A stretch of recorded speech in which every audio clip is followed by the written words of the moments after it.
નમસ્કાર ખેડૂત મિત્રો, અમારી યુટ્યુબ ચેનલ પર તમારું સ્વાગત છે। અમારી ચેનલ પર હવામાન તથા કૃષિ પાકની જાણકારી આપવામાં આવે છે। આજે આપણે ઉનાળામાં વાવવામાં આવતું પ્રચલિત રોકડિયા પાક વિશેની ચર્ચા કરવાની છે।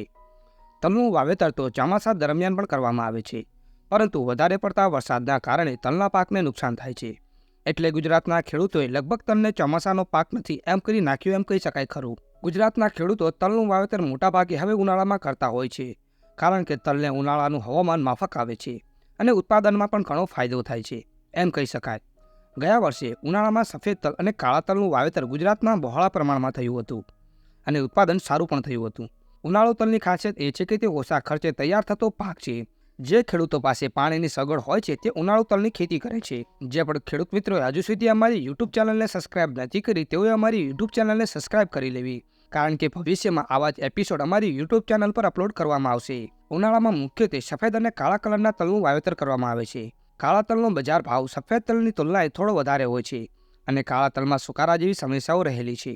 કાળા તલનું વાવેતર કૃષિ નિષ્ણાતો 15મી જાન્યુઆરીથી પછીના સમયગાળાને સારો ગણે છે। કાળા તલનું વાવેતર 15મી જાન્યુઆરીથી લઈને 15મી ફેબ્રુઆરી સુધી કરી શકાય છે। કાળા તલનું વાવેતર આ સમયગાળા દરમિયાન કરવામાં આવે તો પાછળથી તલને નુકસાન થવાની કોઈ શક્યતાઓ ઓછી છે, કારણ કે કાળા તલ 110 દિવસની આસપાસ પાકતા હોય છે। જેથી જો કાળા તલનું વાવેતર મોડું કરવામાં આવે તો ચોમાસું ભેગું થઈ જવાની શક્યતાઓ પણ છે અને મે મહિનામાં પડતો વધુ તડકો કાળા અને સફેદ તલને માફક આવતો નથી। એટલે કાળા તલનું વાવેતર આ નિશ્ચિત સમયગાળા દરમિયાન કરવામાં આવે તો સારું ગણી શકાય। ખેડૂતોએ ધ્યાનમાં લેવા જેવી મહત્વની વાત એ છે કે વધારે પડતી ઠંડી પણ તલના ઉગાવામાં જવાબદાર બનતી હોય છે। રાત્રિનું તાપમાન 15 ડિગ્રીથી વધુ અને દિવસનું તાપમાન 29થી 30 ડિગ્રીની આસપાસ પહોંચે ત્યારે તલનું વાવેતર કરવું જોઈએ। એટલે ખેડૂતોએ ઠંડીનું પ્રમાણ કેવું છે તેના આધારે વાવેતર કરે તો સારું કહેવાય। જ્યારે સફેદ તલનું વાવેતર 1 ફેબ્રુઆરીથી લઈને 15મી ફેબ્રુઆરી સુધીના સમયગાળા દરમિયાન કરવામાં આવે તો વધુ સારું માનવામાં આવે છે, પરંતુ ઘણા ખેડૂત મિત્રો માર્ચ મહિનાની શરૂઆત સુધી તલનું વાવેતર કરતા હોય છે। ઘણા ખેડૂત મિત્રો તો જીરાનો પાક લીધા પછી તલનું વાવેતર કરતા હોય છે। તલ છાંટીને અથવા ઓટોમેટિક ઓરણીમાં 1 કિલોના દરે 16 ગુઠાના વીઘામાં વાવવામાં આવે તો ઉગાવો પણ સારો જોવા મળે છે અને ઉત્પાદન પણ સારું થાય છે।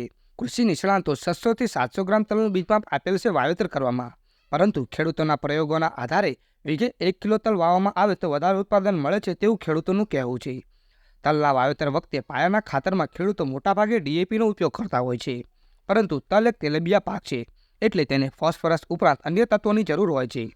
એટલા માટે આપણે પાયાના ખાતરમાં એસએસપી એટલે કે સિંગલ સુપર ફોસ્ફેટ 12-32-16 અને એમોનિયમ સલ્ફેટનો પણ ઉપયોગ કરી શકાય છે। અને જો આ ખાતરનો ઉપયોગ કરવામાં આવે તો તલના ઉત્પાદન અને વજનમાં વધારો થાય તેવું કૃષિ નિષ્ણાતોનું કહેવું છે।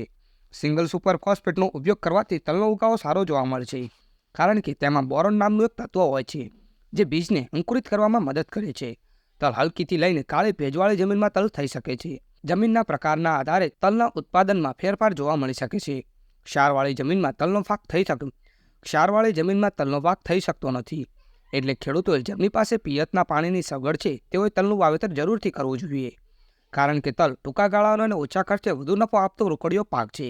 આવતા વિડીયોમાં વાત કરશું કે તલ ઉગ્યા પછી તેની માવજત અને પૂરક ખાતર તરીકે કયા ખાતરનો ઉપયોગ કરવો તે આવતા વિડીયોમાં ચર્ચા કરશું।